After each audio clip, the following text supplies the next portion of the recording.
राधे राधे दोस्तों। आज हम आपको सुनाएंगे एक राजा और चार हंसों की कहानी। अगर आप हमारे चैनल पर नए हैं तो प्लीज़ हमारे चैनल को लाइक करें, सब्सक्राइब करें और शेयर करें। बहुत समय पहले की बात है। एक राजा था। वह स्वभाव से बड़ा ही क्रोधी और निर्दयी था। अगर उसके मन मुताबिक उसे नहीं मिलता था तो जिस व्यक्ति से वह नाराज होता उसे कठोर सजा सुना देता था। सारी प्रजा उससे डरती थी। राजा के मन में जो आता वही करता था। अपने वहम और मनमर्जी से वह कई लोगों के घर उजाड़ चुका था और जिससे वह नाराज होता उसका तो वह सर कटवा देता था या हाथ पैर कटवा देता या जेल में डाल देता था। सारी प्रजा उससे बहुत दुखी थी और बहुत ही डरती थी। उन्हें कोई भी उपाय नहीं मिल रहा था। राजा को अगर लगता कि यह आदमी ठीक नहीं है तो बगैर सोचे समझे वह उस आदमी को सूली पर चढ़वा देता, नहीं तो देश निकाला दे देता। वह प्रार्थना करते थे कि राजा के इन अत्याचारों से उन्हें मुक्ति मिले। एक दिन राजा अपने बगीचे में सुबह सुबह टहल रहा था कि उस बगीचे में बने एक छोटे से तालाब के पास चार हंस आकर बैठ गए। वे हंस बहुत ही सुंदर थे। राजा उनकी ओर आकर्षित हुआ और उनके नजदीक पहुंच गया। वे हंस दिव्य हंस थे और मनुष्य की भाषा में बात कर रहे थे। एक हंस ने कहा, यहाँ पर है परंतु वहां पर नहीं। दूसरे ने कहा, वहां पर है परंतु यहाँ पर नहीं। तीसरे ने कहा, यहाँ भी नहीं और वहां भी नहीं। चौथा बोला, यहाँ भी है और वहां भी है। इतनी बातें करके चारों हंस वहां से उड़ गए। राजा उन्हें देखता ही रह गया।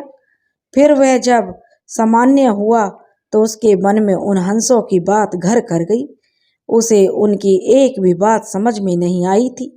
अब राजा को चैन कहाँ था। वह अपने महल में आ गया और अपने महामंत्री को बुलवाया। महामंत्री जी तुरंत हाजिर हो गए और राजा से पूछा, बताइए महाराज, मेरे लिए क्या आज्ञा है। राजा बहुत परेशान था। उसने महामंत्री को फौरन चारों हंसों की बात सुनाई और उनसे इन बातों का अर्थ बताने को कहा। महामंत्री जी राजा के क्रोध से डरता था। उसने अपने दिमाग में बहुत जोर दिया पर कोई हल उन्हें नहीं सूझा। तो उन्हें तो अपने प्राण बचाने के लिए कहा, महाराज, इसका समाधान तो पुरोहित जी कर सकते हैं।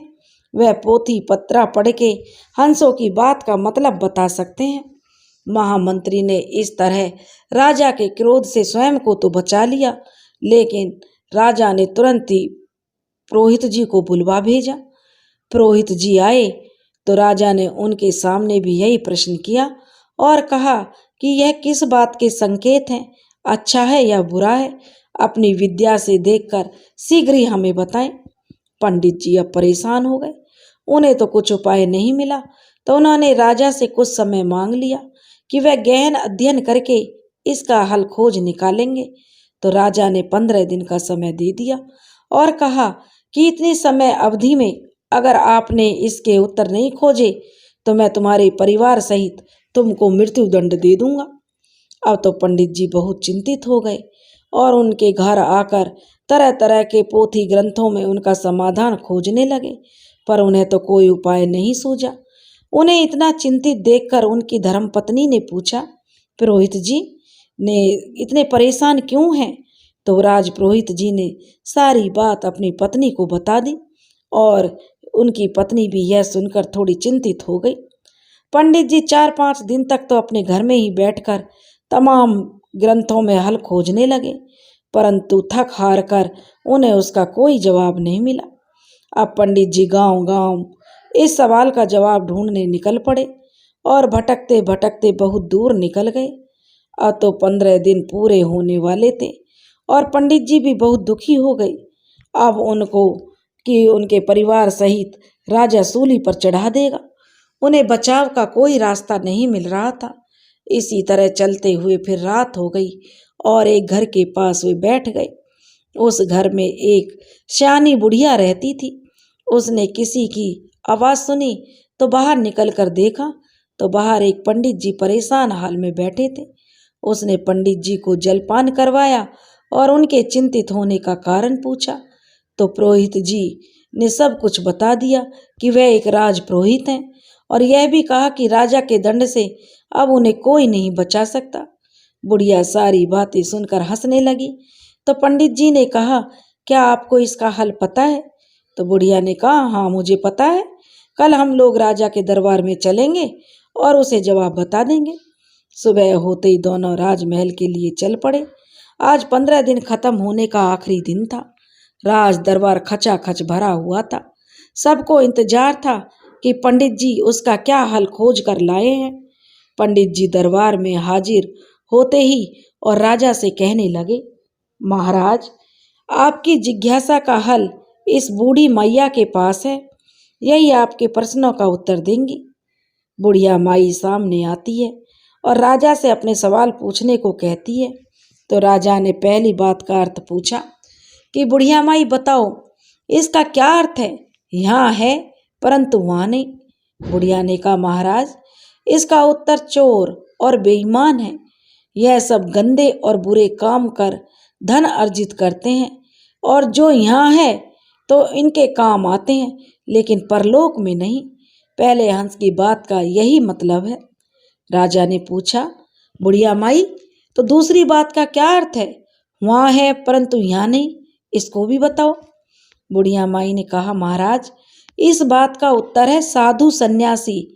वह इस जन्म में कुछ भी सुख सुविधा नहीं पाते और न ही उसकी चाहत रखते हैं। बस प्रभु भक्ति में लीन रहते हैं, अच्छे कर्म करते हैं, लेकिन परलोक में उन्हें अवश्य इसका जो फल मिलता है भोगने के लिए। और राजा बड़ा खुश हुआ। राजा ने कहा, तीसरे हंस की बात का क्या अर्थ है? बुढ़िया माई ने कहा, वह भी पूछो। तो राजा ने कहा कि तीसरे हंस ने कहा, यहाँ भी नहीं और वहाँ भी नहीं, इसका क्या मतलब है? तब बुढ़िया माई बोली, इसका तो उत्तर है कंजूस व्यक्ति, जो ना तो स्वयं उपयोग करता है और ना ही दान आदि करते हैं। उसके पास धन होते हुए भी दीन दुखियों की मदद नहीं करते और ना ही अपने या अपने परिवार पर खर्च करते हैं। इसलिए ना तो वे यहाँ सुखी रहते हैं और ना ही परलोक में। अब राजा ने कहा कि एक अंतिम बात और है, उसका अर्थ और बताइए बुढ़िया माई। बुढ़िया ने कहा, पूछो राजा, वह भी पूछो। तो राजा ने कहा, यहाँ भी है और वहाँ भी है।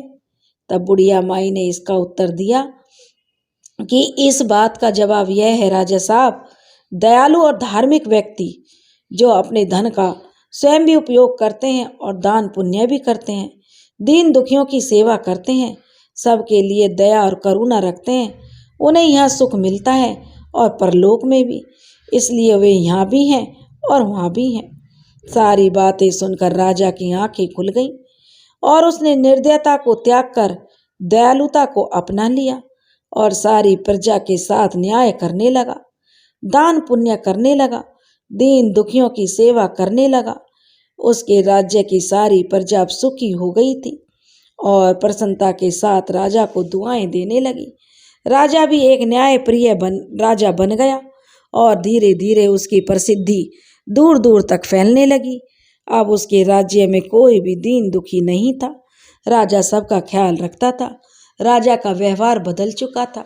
4 हंसों की कहानी ने राजा का व्यवहार बदल दिया।